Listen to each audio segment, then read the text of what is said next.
नमः सिद्धेभ्यः। ॐ नमः सिद्धेभ्यः। ॐ नमः सिद्धेभ्यः। ॐ नमः सिद्धेभ्यः। ॐ नमः सिद्धेभ्यः। ॐ नमः सिद्धेभ्यः। पंच परमेष्टि भगवान की जय।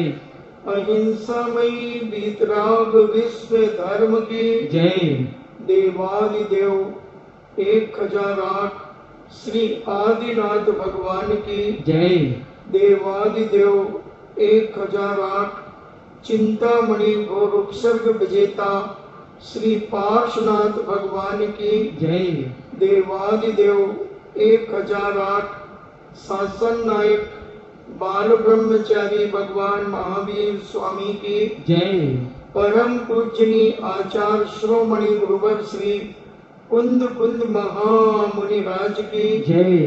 परम पूजनी आचार्य श्रोमणि गुरुवर श्री विद्यासागर जी महामुनि राज की जय। परम पूजनी निर्व्यापक श्रवण मुनि श्री सुधा सागर जी महाराज की जय। परम पूजनी 3,9 करोड़ महामुनि राजों की जय। तपोदय अतिशय क्षेत्र की जय। कुल परम पूज्य लक्ष्मी 105 गंभीर सागर जी महाराज की जय। समस्त मुनि संघ की जय। चर्चा चल रही है अवेक्ष ज्ञानोपयोग की। इस भावना के माध्यम से तीर्थंकर प्रकृति का बंध हो जाता है, मगर इसके साथ दर्शन विशुद्धि प्रथम जो भावना है वह होना अनिवार्य। हम अगर 15 भावनाओं को भालें और दर्शन विशुद्धि भावना अगर हमारे पास नहीं है, यानी कि हमारा सम्यक दर्शन विशुद्ध नहीं है, तो हम साक्षात तीर्थंकर के चरणों में बैठकर भी कितनी भी ज्ञानवान हो जाए तो भी हमें तीर्थंकर प्रकृति का बंध नहीं होगा। इसलिए उन्होंने मूल कहा कि पहले तो दर्शन विशुद्धि आपके पास होना चाहिए, फिर उसके बाद आप किसी भी एक विशेष भावना का चिंतन करें, भावना भाएं और साक्षात तीर्थंकर का समूह शरण आपको मिल जाए तो आप चाहे तीर्थंकर प्रकृति का बंध कर सकते हैं। तीर्थंकर प्रकृति का बंध चौथे गुण स्थान से लेकर 8वें गुण स्थान के उपांत समय तक तीर्थंकर प्रकृति का बंध हो सकता है, मगर चाहिए तीर्थंकर का पादमूल। शुद्ध केवली का भी चलेगा, तीर्थंकर का पादमूल हो या केवली भगवान का या शुद्ध केवली का, तब तो अपन उन्हीं 16 कारण भावनाओं में शील गत्यसुचार के बाद अभीक्ष ज्ञानोपयोग की चर्चा कर रहे हैं। अभीक्ष ज्ञानोपयोग निरंतर ज्ञान का अभ्यास करते रहना, निरंतर सम्यक ज्ञान की आराधना उपासना करते रहना,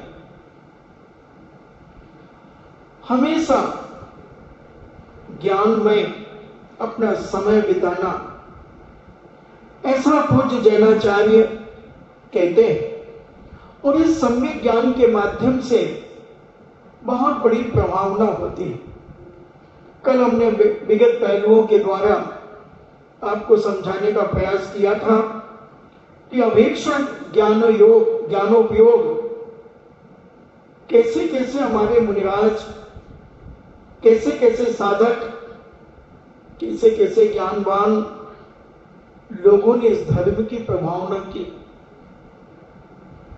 अनेक अनेक समस्याओं, आताताई सत्ताओं के बीच में रहकर इस सम्यक दर्शन की, सम्यक ज्ञान की, सम्यक चारित्र की ध्वजा फहराते चले गए।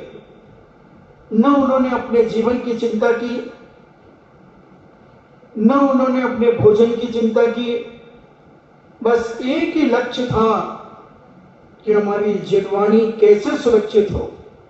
अगर जिनवाणी सुरक्षित रहेगी तो इसको पढ़ करके लोग सम्यक मार्ग को समझ लेंगे, जान लेंगे, और सम्यक मार्ग को समझ करके ये अपने जैन दर्शन के मार्ग को प्रशस्त कर लेंगे। इसलिए जैनाचार्यों ने भीषण घनघोर जंगलों में रह करके भी, तपस्या और साधना करते हुए भी अपनी लेखनी को चलाया, लेखनी को चलाया। कितने ग्रंथ है, जिनवाणी बड़ी विशाल बृहद, मगर एक तिनके के समान भी वर्तमान में उपस्थित जिनवाणी है। अगर इसको हम अच्छे ढंग से समझ लें, भले इस जन्म में समझ में ना आए तो भी हम विनय पूर्वक पढ़ लें, तो बताते हैं कि अगले भावों में शुद्ध केवली पना भी प्राप्त करा सकती है। आज का पढ़ा हुआ ज्ञान, आज की पढ़ी हुई जिनवाणी मां अगले भावों में हमें शुद्ध केवली पना प्राप्त करा देती है। 11 अंग 14 पूर्व का ज्ञान करा देती है। बंधुओं, भले हमें कुछ समझ में ना आए मगर हम पढ़ते रहें, पढ़ते रहें। यहां वहां की बातों से हम बच करके स्वाध्याय करते चले जाएं। जब समय मिले तब शुद्धि पूर्वक स्वाध्याय करें। मात्र संधि कालों को छोड़ दें, ग्रहण के समय को छोड़ दें, भीषण तूफान, बारिश आदि के समय पर छोड़ दें, और हम पढ़ते चले, पढ़ते चले, जब तक थके नहीं, जब तक पढ़ते चले। और जैसे ही थकान खत्म हो जाए फिर पढ़े। निरंतर केवल निरंतर स्वाध्याय में लगे रहे। ऐसा ज्ञान करने वाला वह साधक, वह श्रावक अगर तीर्थंकर मिल जाते हैं तो तत्क्षण भी तीर्थंकर प्रगति का बंद कर सकता है। इसलिए पढ़ें, चिंतन करें, बार बार उसे पढ़ें, और जितना हम पढ़ते चले जाएंगे कुछ न कुछ तो समझ में आएगा ही आएगा। ऐसा अभीक्ष ज्ञानोपयोग हम अपने जीवन में चलाते रहें।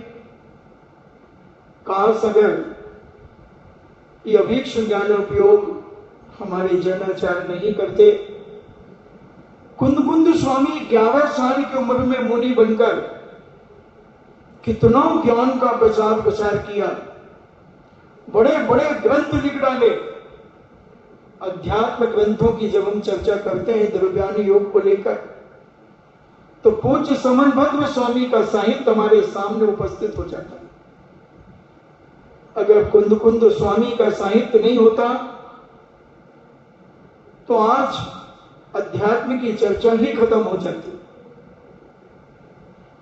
और अध्यात्म की चर्चा खत्म हो जाती तो साधु, त्यागी व्रती इतने सदनाचारी हो जाते,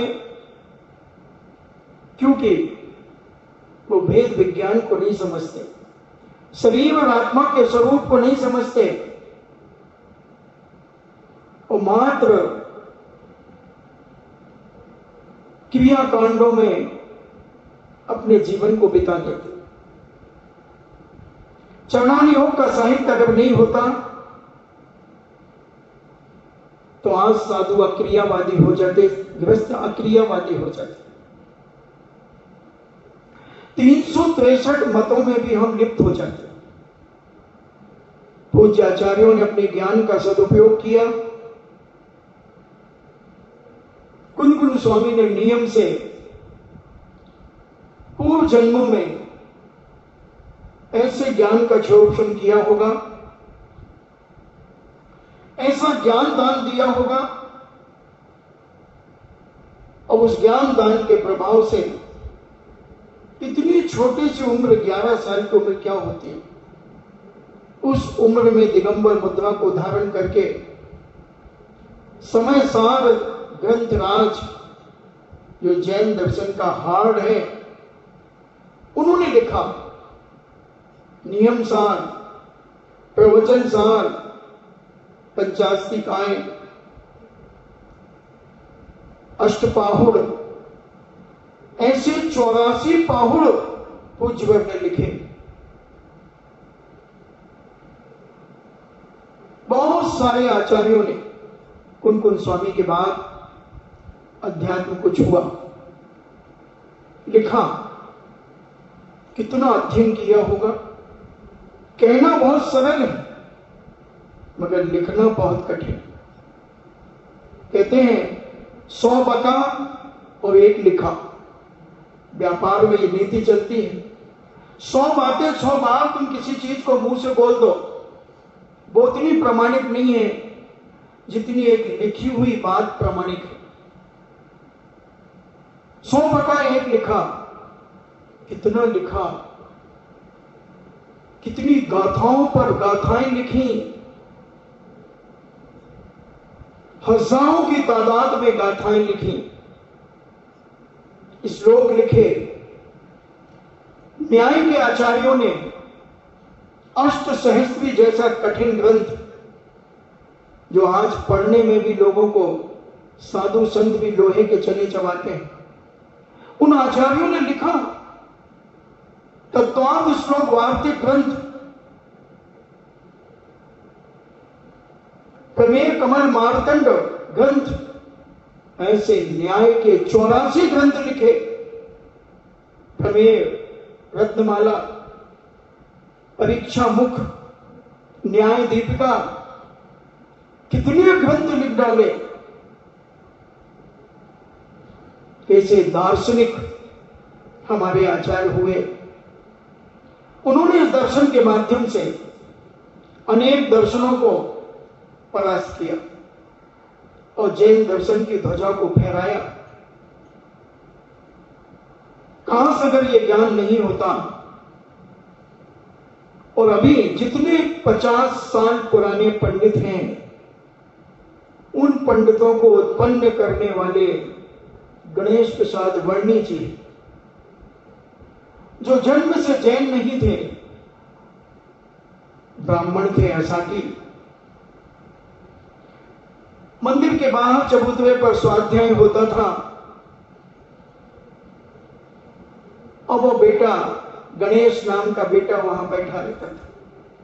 जब हनुमान जी का वर्णन आया, हनुमान जी का वर्णन सुनकर के वो अपने पिता से कहता, पिताजी हमारे यहां तो हनुमान का स्वरूप अलग है और जैन समाज में पद्म पुराण के अंदर हनुमान जी का जो वर्णन आया है बहुत मार्मिक और बहुत सुंदर आया है पिताजी।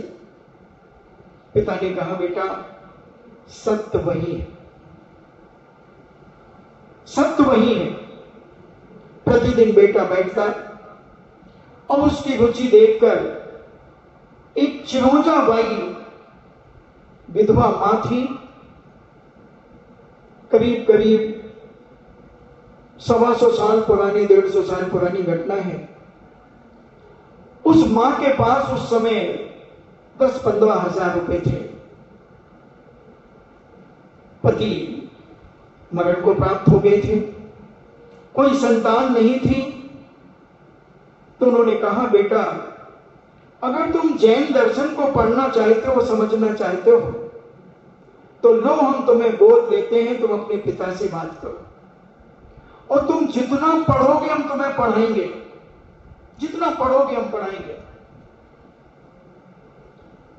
और उस मां ने, चिरौंजा माता ने उस बच्चे को नमोकार मंत्र से पढ़ाना शुरू किया।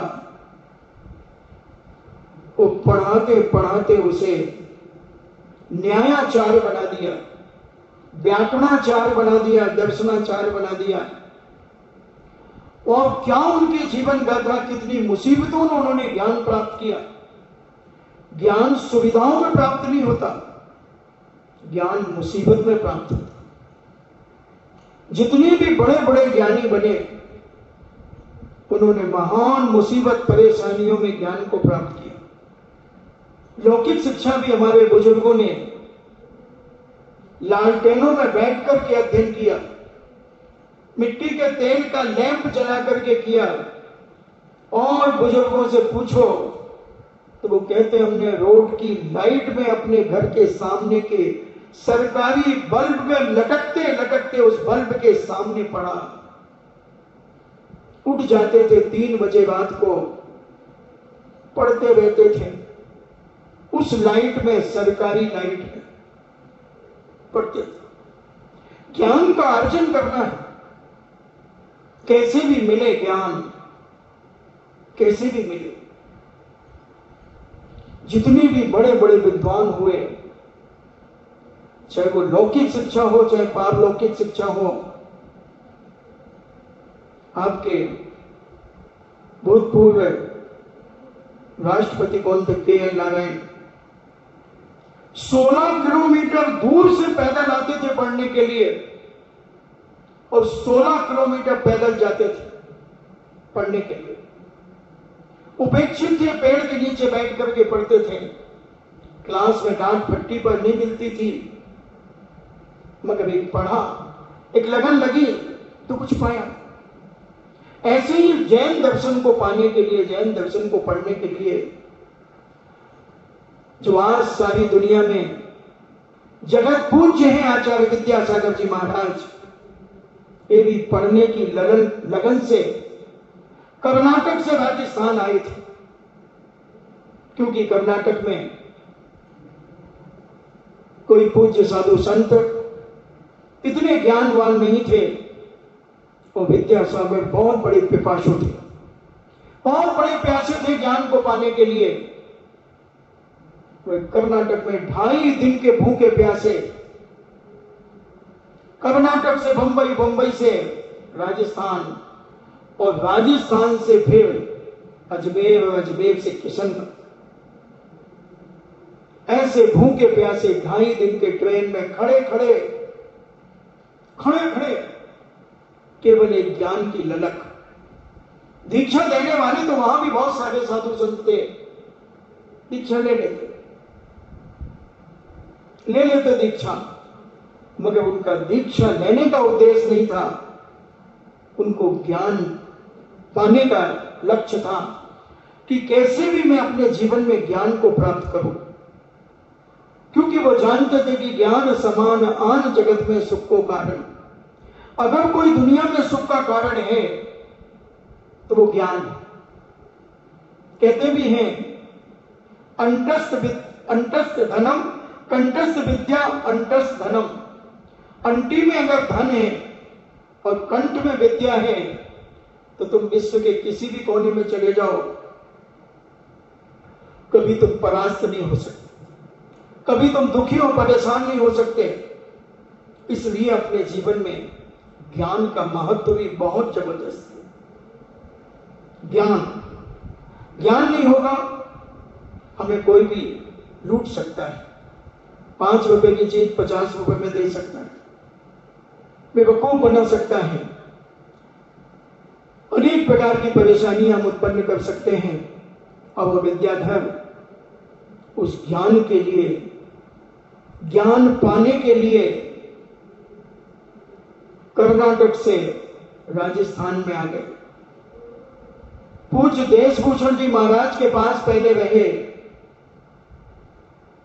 और देशभूषण जी महाराज के पास रहकर जब उन्होंने देखा कि इस बालक को ज्ञान की इच्छा बहुत है, कहीं भी कोई किताब चूहे से कतरी फटी दीमक लगी किताब मिल जाए उसको पूरी पढ़ जाता है और याद कर लेता। जैन सिद्धांत प्रवेश का मिल गई, फटी, जितने प्रश्न उसमें मिले उनको याद कर लिया, तत्वांश सूत्र याद कर लिया, भक्तांबर जी याद कर लिया, और ललक देशभूषण जी महाराज के मन में विचार आया, इसकी बुद्धि अपरंपार, मैं इसे दे नहीं पाऊंगा इसे। उन्होंने कहा जाओ राजस्थान में जाओ तुम, और राजस्थान में एक ज्ञान सागर जी महाराज हैं जिन्होंने बड़े बड़े संघ में अध्ययन कराया है, बड़ी बड़ी आरिकाओं को जिन्होंने अध्ययन कराया है, और ऐसे ज्ञान का छोड़शम है जो बिना ग्रंथ के तुम्हें पढ़ा देंगे, अष्ट सहस्त्री जैसा ग्रंथ बिना देखे पढ़ा देंगे, सर्वार सिद्धि जैसा ग्रंथ बिना देखे पढ़ा देंगे। उन्हें ग्रंथ की जरूरत नहीं होगी, क्योंकि उन्होंने ज्ञान का अवेक्षण ज्ञानोपयोग, हमेशा ज्ञान का अध्ययन, चिंतन, मनन, पढ़ना, पढ़ाना, सुनना, सुनाना, इसी में अपना पूरा जीवन बिताया। ज्ञान सागर जी महाराज भी बड़े ज्ञान के पिपासु थे, बड़ी ज्ञान की तीव्र इच्छा थी, पढ़ा। गणेश प्रसाद वर्णी भी ज्ञान सागर जी महाराज के पहले हो गए, और ज्ञान के प्रचार प्रसार के लिए गणेश प्रसाद वर्णी ने पूरा पढ़ने के बाद अब उन्हें लगा कि मैंने तो पढ़ लिया, अब आगे जैन समाज कैसे पढ़ेगी, इस ज्ञान को कैसे संभालेगी। तब उन्होंने सोचा कि एक जैन समाज का कोई विद्यालय होना चाहिए, और बनारस के अंदर उन्होंने ठानी कि क्योंकि यहां पर वैष्णव दर्शन के भी बड़े बड़े चोटी के विद्वान बनारस में रहा करते थे, जो संस्कृत व्याकरण में पारंगत थे, वेद पुराणों में पारंगत थे, न्याय और नीतियों में पारंगत थे। वो अपने अपने दर्शनों के बड़े ज्ञाता थे। गणेश प्रसाद वर्णी जी के अंदर टीस लगी कि हम भी जैन दर्शन का एक विद्यालय खोलें, मगर विद्यालय क्या फ्री में खुल जाता है?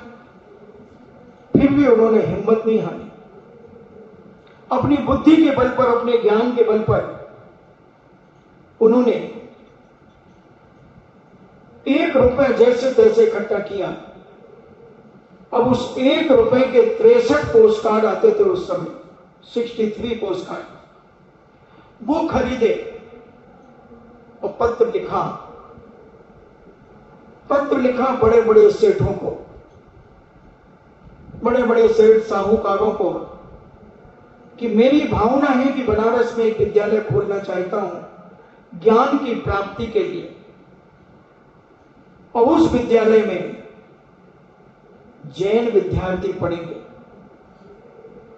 जगह जगह गुरुकुल खोले।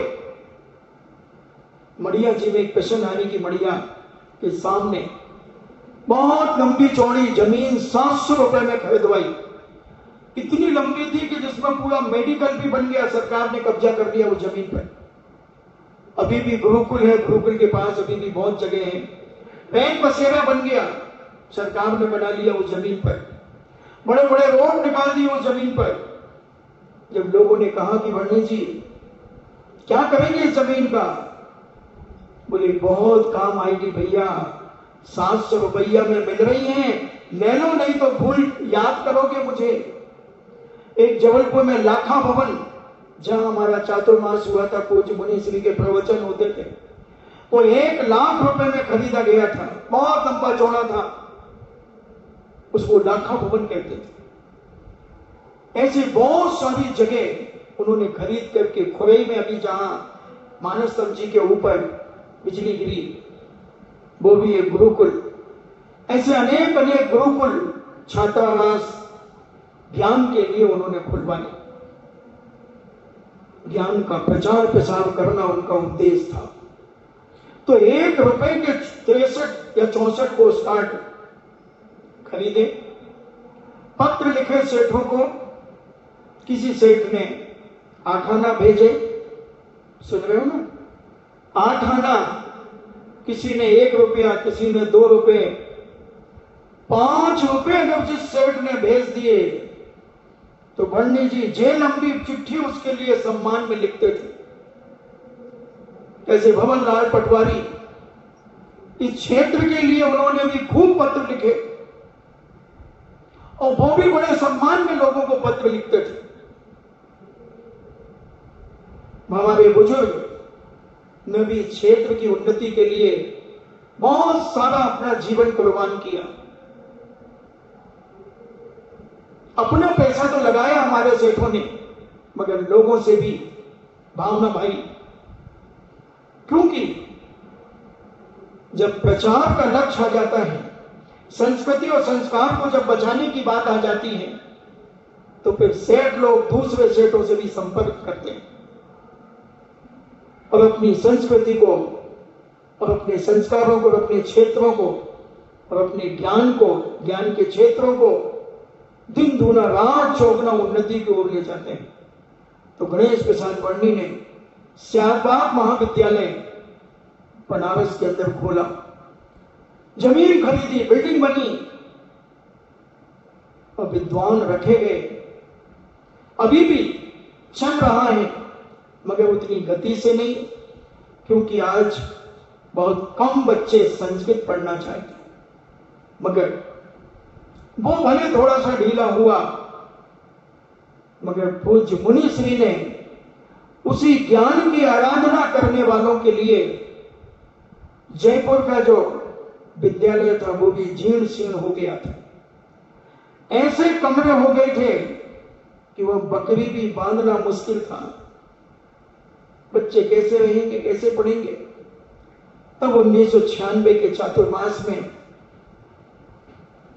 जब एक मिशन चला, एक लक्ष्य लेकर के चले, उस सांगानेर का छात्रावास जब बना तो वहां से ज्ञान आराधना करने वाले विद्यार्थी सारे भारत से वहां आने लगे और 5 साल के अंदर वहां से एक विद्वान शास्त्री और आचार्य बनकर के निकल जाता है। लगभग 1996 से लेकर आज तक कम से कम 500, 550 विद्यार्थी वहां से विद्वान बनकर के निकल गए। आचार्य, प्रोफेसर, लेक्चरर आदि आदि पोस्टों पर आज रह करके अपने परिवार का यापन करने के साथ साथ समाज को ज्ञान का उपार्जन करा रहे हैं। अपने प्रवचनों के माध्यम से, अपनी लेखनी के माध्यम से, स्वाध्याय के माध्यम से, पाठशालाओं के माध्यम से अभीष्ट ज्ञान योग का कार्य वो अपने जीवन में कर रहे हैं। महाराष्ट्र के अंदर कम से कम आज 100 विद्वान सांगानेर से पढ़ करके निकल चुके हैं, जो महाराष्ट्र में रहते हैं और वो अपने अपने जगह पर, अपने अपने एरियो में, अपने अपने मंदिरों में पाठशालाएं लगाकर लोगों को ज्ञान अर्जन करा रहे हैं, पढ़ा रहे हैं, सम्यक और मिथ्यात्व का भेद बता रहे हैं, शिष्टाचार और चारित्रवान की क्रिया और चर्या को समझा रहे हैं। और आज सारा महाराष्ट्र पूज्य मुनि श्री को साक्षात भगवान मानता है। उधर के लोग जब आते हैं, उनकी भक्ति देख करके ऐसा लगता है कि ये बेचारे जन्म जन्म के प्यासे थे, जन्म जन्म के मिथ्यात्व के कारण अपने जीवन को गर्त में ले जा रहे थे। मगर इस अभीष्ट ज्ञानोपयोग के माध्यम से जो उन्हें ज्ञान मिला, विद्यार्थियों के द्वारा मिला, जिज्ञासाओं के द्वारा मिला, प्रवचनों के द्वारा जो उन्हें मिला, और आज वो अपने पैरों पर खड़े होते चले जा रहे हैं, बैसाखियां छोड़ते चले जा रहे हैं, बैसाखियां दूसरों को देते चले जा रहे हैं और स्वयं अपने पैरों पे खड़े होकर के जैन दर्शन की ध्वजा फहराते चले जा रहे। इसी का नाम तो है अभीक्ष ज्ञानोपयोग, कि अपने ज्ञान से लोगों को ज्ञानवान बनाते चले जाना, सम्यक मार्ग दिखाते चले जाना। बंधुओं, सब कुछ हम कर लेते हैं, मगर धर्म की वसीयत कितने लोग हैं जो अपने बेटियों बेटियों बहुओं को देकर के चले जाते हैं। जाते तो बहुत सारे लोग, जाना ही पड़ेगा, क्योंकि जो आया है वो जाएगा। कोई अभी जा रहा है, कोई देर से जाएगा, मगर जो माता पिता अपनी कुल परंपरा को लौकिक वसीयत देने के साथ साथ धर्म की वसीयत दे देते हैं, वही पिता, वही दादा सच्चा माना जाता है, कि जिसने स्वयं धर्म की शरण में रहकर अपना आचरण पवित्र किया, अपना ज्ञान पवित्र किया, और उससे जो पाया वह अपने आने वाली पीढ़ी को संस्कारित करके चला गया, और वचन लेकर के गया कि बेटा जो मैंने तुम्हें दिया, हो सके तो इसमें 4 चांद लगा करके और बांटना, और नहीं कम से कम जितना मैंने तुम्हें दिया है उतना तो जरूर आने वाली संतति को, संतानों को संस्कारित करके जाना। यही अभीक्ष ज्ञानोपयोग है। स्वाध्याय हम भी करते हैं, बेटा तुम भी करो, तुम भी करो, कुछ ना कुछ समझ में आएगा। आज एक छोटी सी बिटिया आई 108 परिक्रमा लगा करके, चौथी पास होगी। उसके चेहरे को देखा, मैंने कहा बहुत थकी लग रही है, क्या हुआ? बोले महाराज जी 108 परिक्रमा लगाई ना मैंने। मैंने कहा अच्छा? बोले हाँ। कितनी देर में लगाई? बोले 6:10 पर हमने शुरू की थी और 7:50 पे पूरी कर ली। मैंने कहा अच्छा 1 घंटे 40 मिनट में? बोले हाँ। हमने कहा अच्छा कैसे गिनी थी? बोले मोती से। हमने कहा 2-2 मोती भी तो छटकाए होंगे। नहीं छटकाए, नहीं छटकाए, नहीं छटकाए। हमने कहा नाश्ता कर लिया? बोले नहीं अभी करूंगी। हमने कहा चलो। तो पानी खूब पीना, धीरे धीरे पीना। फिर उसके बाद लगभग 9 बजे, पौने 9 बजे फिर आई। मैंने कहा कुछ पढ़ोगी? हाँ। अब मैंने कहा कह तो दिया, अब इसे क्या दूं पढ़ने के लिए? फिर मैं आज सुबह ही 24 से लाइब्रेरी से यशोधर चरित्र लाया था। तो मैंने कहा इसमें आटे के मुर्गे की कथा होगी, क्यों ना इस बिटिया को कथा के माध्यम से सम्यक और मिथ्यात्व का पाठ पढ़ाया जाए, एक हिंसा और अहिंसा का भेद कराया जाए। हमने कहा लो बेटा ये अपभ्रंश में है, तो तुम ये अपभ्रंश नहीं पढ़ना, तुम हिंदी पढ़ना। 80 पेज की छोटा सा ग्रंथ है, मगर तुम्हें 40 पेज ही इसे पढ़ना है। पढ़ोगे? हाँ। कुछ त्याग करोगे? त्याग करके पढ़ना। क्या त्याग करूं? मैंने कहा जो तुझे अच्छा लगे, जो तुम्हें त्याग करना हो वो कर देना। और एक दिन में 5 पेज भी पढ़ेगी तो 8 दिन में पूरा हो जाएगा। 8 पंचे 40। बोले ठीक। अब उसने पढ़ना शुरू कर दिया। फिर शाम को एक बिटिया और आई, वो भी 6वीं में पढ़ती होगी या 6वीं में जाएगी। छोटू छोटू कहते हैं, हम भी पढ़ेंगे महाराज। बोले मैंने कहा तुझे क्या दूं? फिर हमने कहा ये तो थोड़ी बड़ी है। फिर एक अमर सेन चरित्र था, वो भी अपभ्रंश का था। उसमें पेज 271 पेज। मगर आधे पेज तो अपभ्रंश के।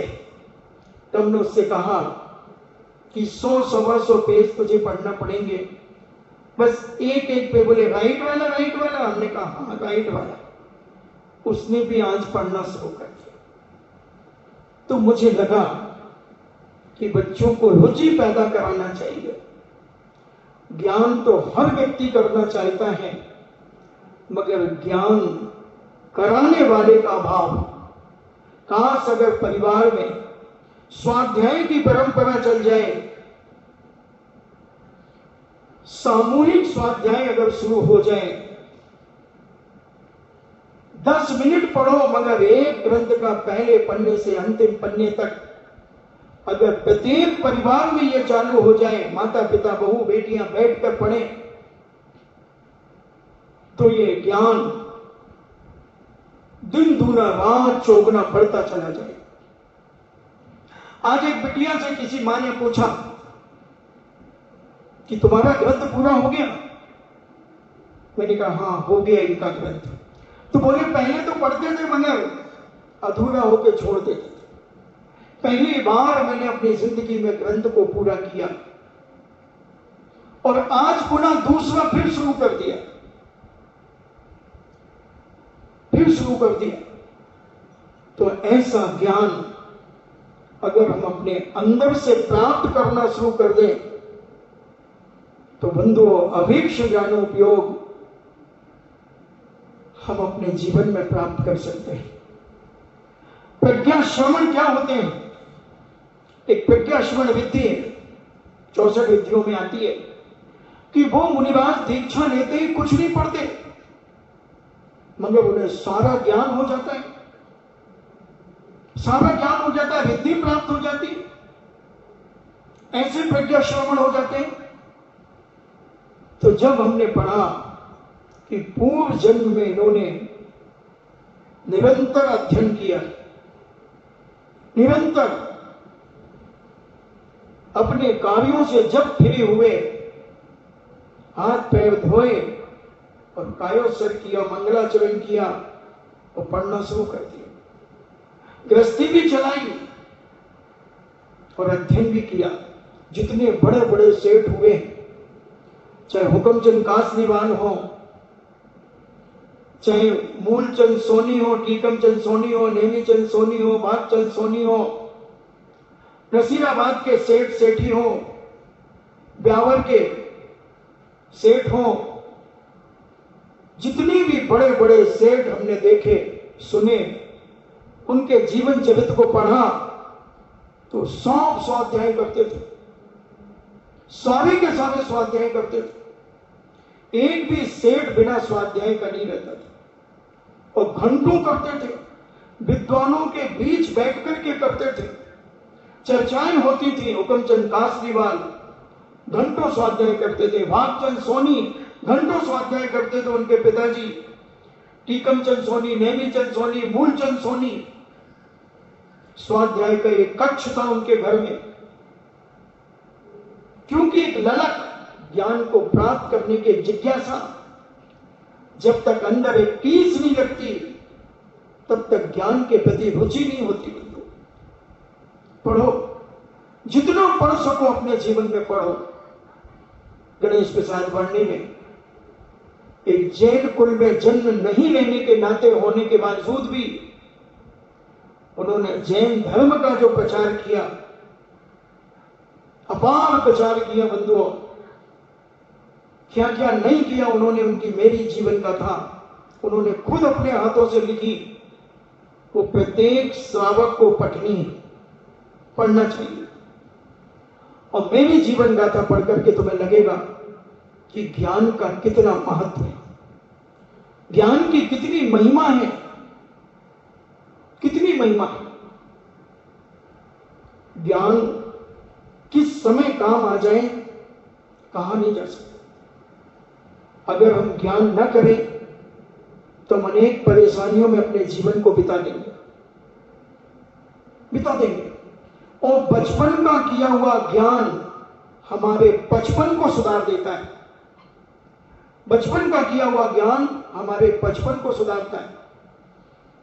बस एक बार रुचि, एक बार ललक, एक बार अंदर से प्रतीति जाग जाए कि मुझे पढ़ना है, मुझे पढ़ना है। अब छोटू ने आज से पढ़ना शुरू कर दिया, अमर सेन चरित्र, अब उसको पढ़ेगी। और बाल शिक्षा का शिष्टाचार अलग पढ़ रही है। और वो कहती है कि जब मैंने शिष्टाचार थोड़ा सा पढ़ा तो उस शिष्टाचार की बातें दिन भर मेरे दिमाग में रही और मैंने उनका पालन भी किया। मैंने अपनी दीदी से बहुत अच्छे तरीके से उस दिन बातचीत की। नहीं तो मेरी कभी कभी दीदी से लड़ाई हो जाती थी, मैं कुछ कह देती थी, मगर उस दिन मैंने कुछ भी नहीं किया क्योंकि मैंने शिष्टाचार पढ़ा।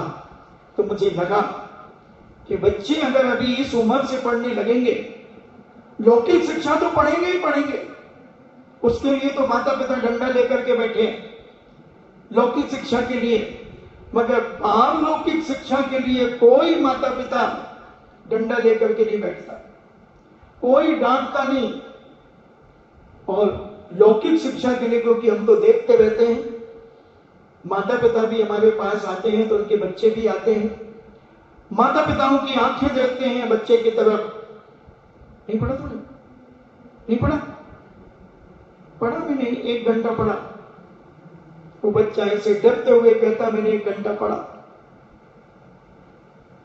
तो मैं सोचता हूं काश अगर यही आंख धर्म की पढ़ाई के लिए मां दिखा दे, पिताजी दिखा दे, दादी जी दिखा दे, दादाजी दिखा दे, चाची जी दिखा दे, चाचा दिखा दे, तो बच्चे बहुत होनहार हो जाएंगे।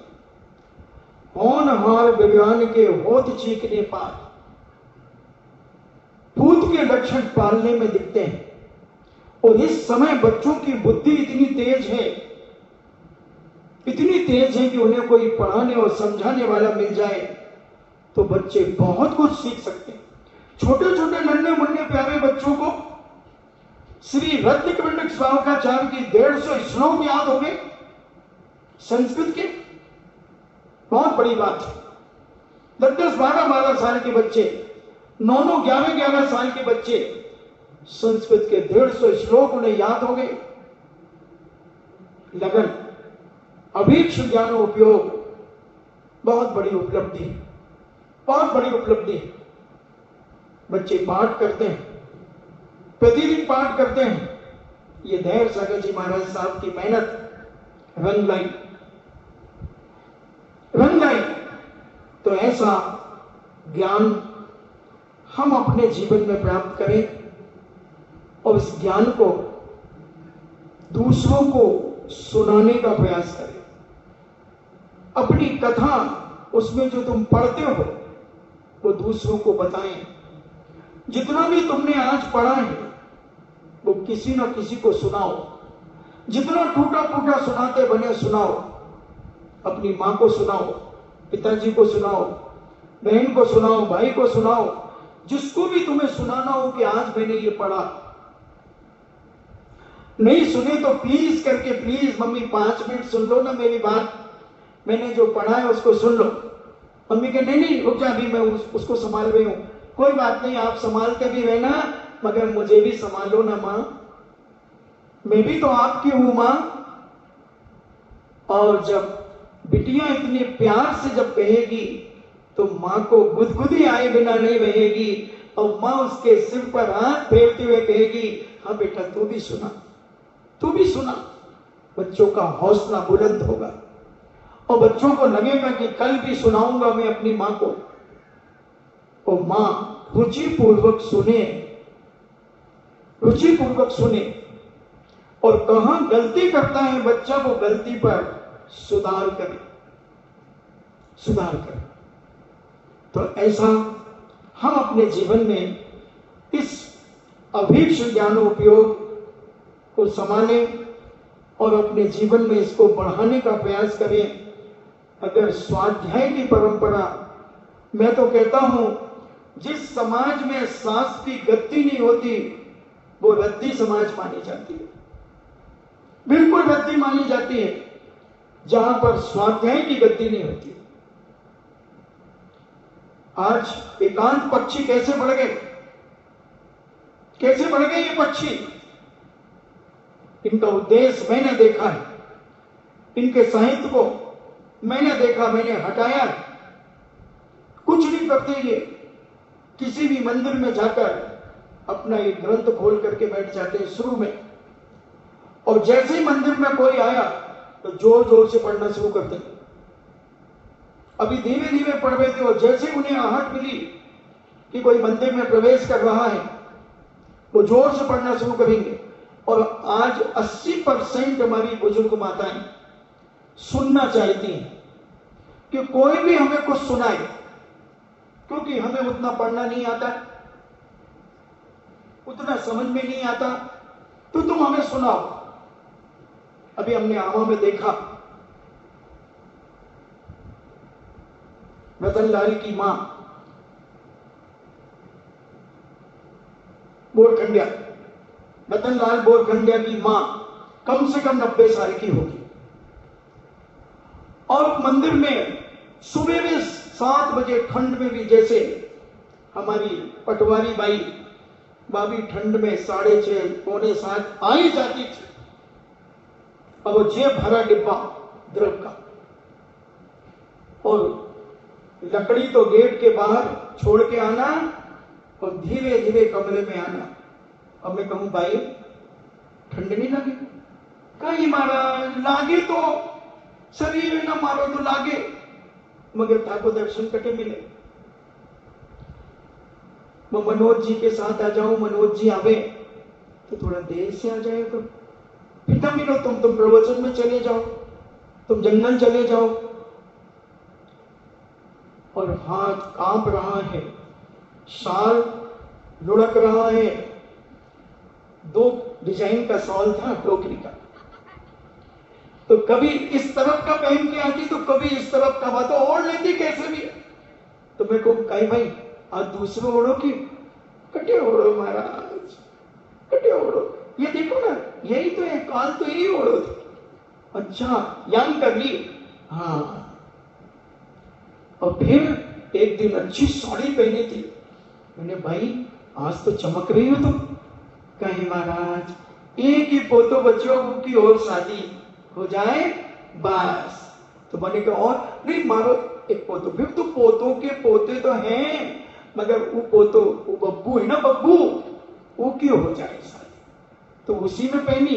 हाँ पहना दी चोरा चोरिया ने के भाई जब पहन लो तो वो पहन लो। ऐसी भोली वो भी पढ़ती रहती थी। मैंने देखा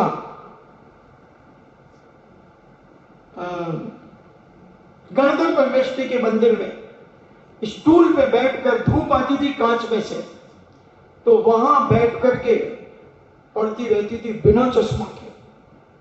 गजब, बिना चश्मा के पढ़ती थी। तो ऐसे बुजुर्गों को कहने का मैं वो अम्मा की और बता दूं, बोरखंडिया की, तो वह तो कोई को भी साड़ी पकड़ के खींच दे, बोलना तो कम आवे, और किताब का पन्ना खोल दे और के बाँचो। 2-2 3-3 बार सुनती थी। अभी भी चिंता है, अभी गई नहीं, एक बार गिर गई तो कुछ दिन के लिए मंदिर आना बंद हो गया।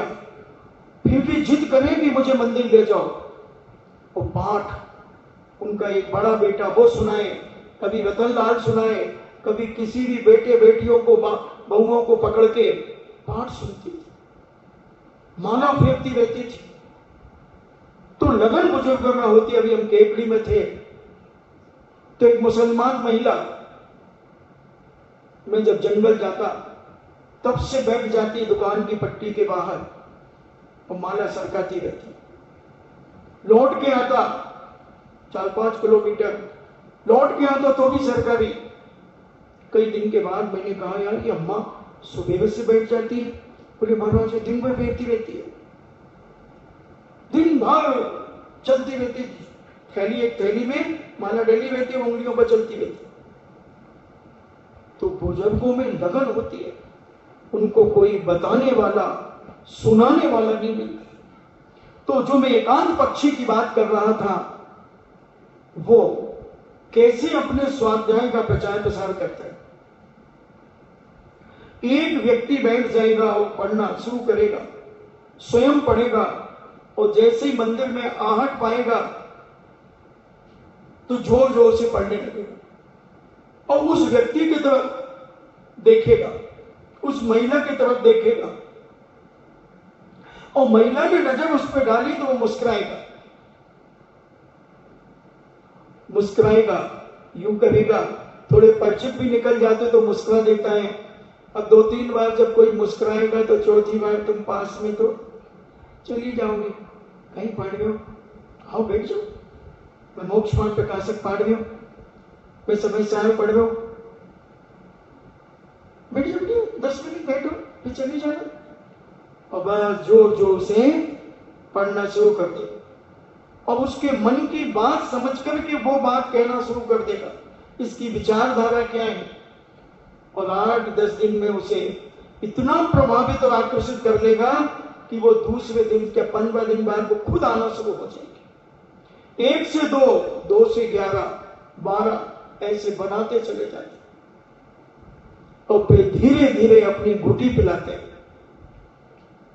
फिर अपना जहर उगलते हैं।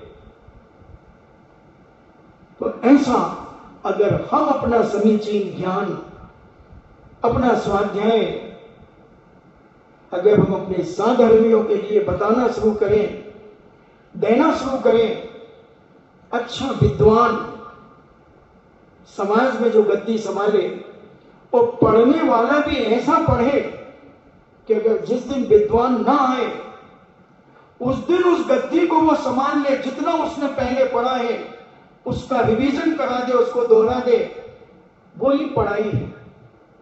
एक पढ़ डाला, हमने तो ये भी पढ़ डाला, वो भी पढ़ डाला, ये भी पढ़ डाला, नहीं, जितना तुमने पढ़ा है उतना तुम दूसरों को पढ़ा सको, वही पढ़ाई है, वही पढ़ाई।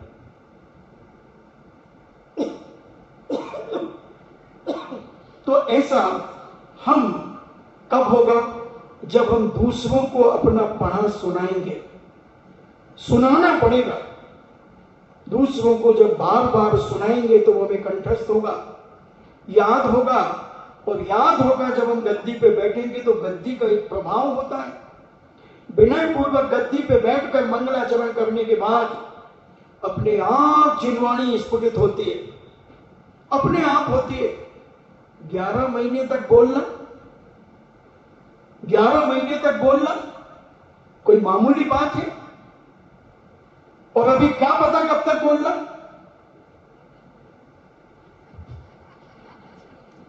क्या पता? फिर भी बोलेंगे, चिंता मत करो। जब तक यहां रहेंगे तो हम बोलते चलेंगे। तो ऐसा ज्ञान का क्षणोक्षण अपना भी बढ़ाओ और दूसरों का भी बढ़ाओ। सुनाओ, नहीं सुने तो भी सुनाओ,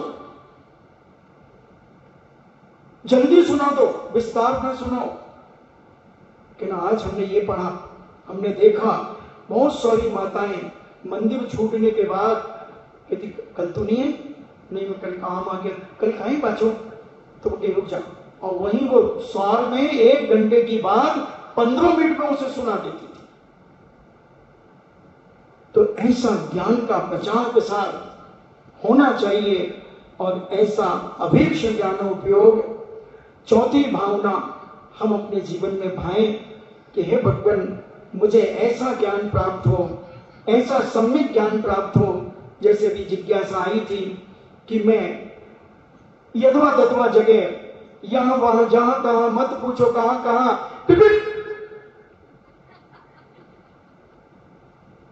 इन्हें जहां तहां, यहां वहां, कहीं भी हम अपना मस्तक झुका देते थे।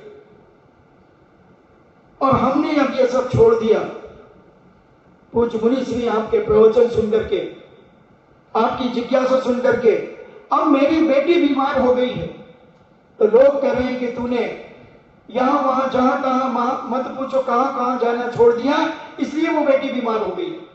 अरे तो जो जाते हैं क्या वो बीमार नहीं होते? ये कोई तरीका थोड़ी है, ये तो दहशत डालने का तरीका है, ये भयभीत करने का तरीका है।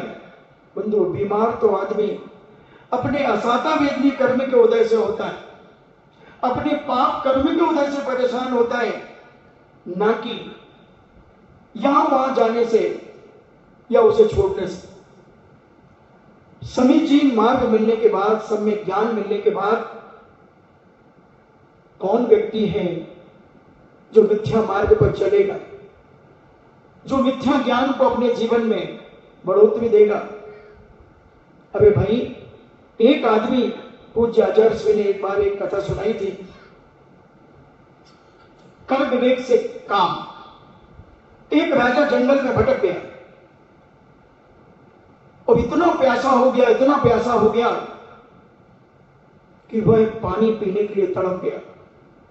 जैसे तैसे इधर उधर खिसकते चलते, खिसकते बैठते उठते, एक बहुत विशाल वट वृक्ष के ऊपर से उसने देखा कि एक बहुत बड़ी चट्टान है और उस चट्टान से पानी रिस रहा है, पानी बह रहा है। उसने पत्ते इकट्ठे किए और उस पत्ते का एक दोना बनाया और उस चट्टान से सटा दिया उसे, और जैसे ही वह भरा, उसी बीच में एक तोता आया और उस दोने, उसके हाथ पर दोने में झटका मारते हुए चला गया। पानी सारा गिर गया। उसको बड़ा क्रोध आया, क्रोध आया। फिर उसने दोना इकट्ठा किया, मजबूत बनाया काड़ियों से, और फिर लगाया, फिर लगाया। और उसने जब लगाया, फिर दोना भर गया कुछ देर में। मगर तोता बैठा था, तोता कहता मैं ये पानी नहीं पीने दूंगा, इसे ये पानी नहीं पीने दूंगा,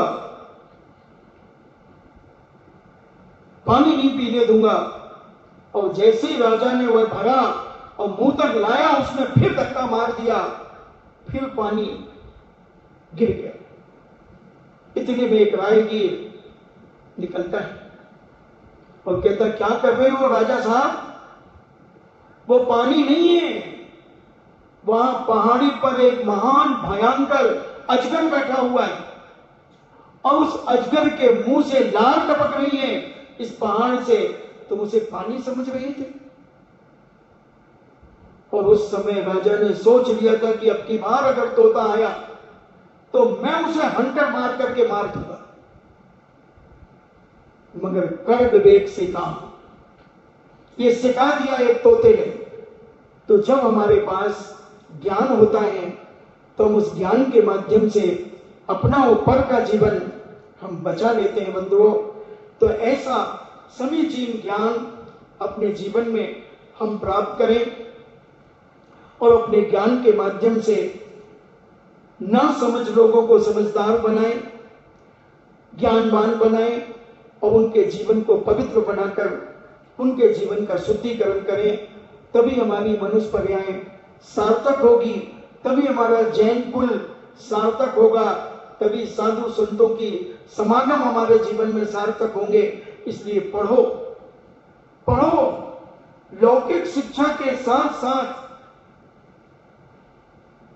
धर्म की शिक्षा भी पढ़ो। आज सांगानेर में लौकिक शिक्षा के साथ साथ धर्म की शिक्षा भी दी जाती है। उधर से भी बीएड करके भी निकलते हैं, आचार्य शास्त्री बन करके निकलते हैं, और धर्म की पढ़ाई और लौकिक कॉलेज की पढ़ाई भी होती है। बालिकाओं की भी वहां पर छात्रावास खुल गया, तो बालिकाओं की भी पढ़ाई आज 70-75 बालिकाएं अभी 2 साल के अंदर हो गई वहां। तो धर्म का ज्ञान और लौकिक ज्ञान दोनों होना चाहिए। और जब अब अभीक्ष ज्ञानोपयोग भावना अपने जीवन में भाएं, इन्हीं मंगल भावना के साथ जिनवाणी स्तुति। जिनवाणी के ज्ञान से सूझे लोकालोक, सो वाणी मस्तके धरो सदा देत हूँ धो। हे जिनवाणी भारती तोय जपो दिन रैन, जो तेरो शरणा गए सो पावे सुख चैन। देव भजो अरिहंत को गुरु सेवा निर्ग्रंथ, दया धर्म पालो सदा यही मोक्ष का पंथ। नौवा नमो का